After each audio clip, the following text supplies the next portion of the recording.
Ketua Umum Komite Serikat Pekerja Seluruh Indonesia KSPSI, Jumhur Hidayat, mengatakan kerusuhan akibat bentrok antara pekerja lokal dan tenaga kerja asing, TKA, di PT GNI yang menyebabkan 3 pekerja tewas, 2 orang pekerja Indonesia dan 1 orang TKA, Sabtu malam 14 atau 01 atau 23. Jelas sangat memprihatinkan. Kejadian ini jauh sebelumnya memang sudah dapat diduga karena kebijakan pemerintah tentang pembiaran derasnya tenaga kerja asing, TKA. Khususnya dari Cina memang sudah sangat keterlaluan.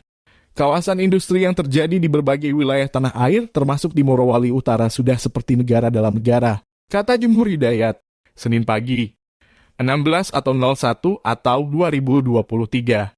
Menurutnya, di kawasan-kawasan industri milik Cina itu, sudah menjadi pengetahuan umum bahwa upah TKA Cina besarnya berkali-kali lipat lebih banyak dari upah pekerja lokal untuk jenis pekerjaan yang sama.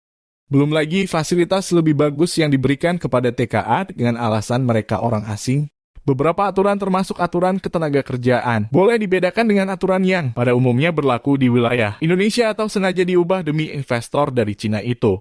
Hal itu seperti aturan pajak dan aturan tidak boleh diskriminatif terhadap pekerja. Selain itu juga adanya aturan ekspor hasil tambang wajib dijual dengan harga murah ke smelter yang notabene sekitar 90% milik Cina, tegas Jumhur.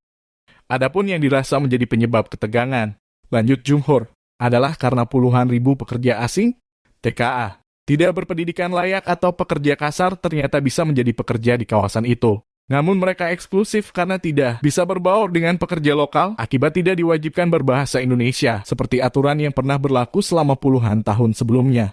Melihat keadaan ini maka suatu hal yang sangat mendesak untuk dilakukan audit baik regulasi maupun pelaksanaan regulasi terkait dengan investasi dari Cina tersebut. Hal ini karena sungguh sangat merugikan baik bagi pendapatan negara maupun dalam bidang ketenagakerjaan, kata Jumhur. Selain itu, Jumhur juga menanyakan mengenai keuntungnya bagi rakyat Indonesia bila dalam investasi dari Cina tersenyata bahan-bahan pembangunan pabrik dan mesinnya langsung diimpor dari Cina. Apalagi perusahaan mereka mendapatkan aturan bebas pajak atau tidak, bayar pajak, tax holiday, bisa sampai 25 tahun. Perusahaan asal Cina itu juga diperbolehkan membawa TKA kasar yang upahnya berkali-kali lipat dibanding upah lokal. Keuntungan usahanya pun sepenuhnya menjadi milik perusahaan Cina. Pihak Indonesia paling hanya kebagian sewa tanah dan penyerapan pekerja murah.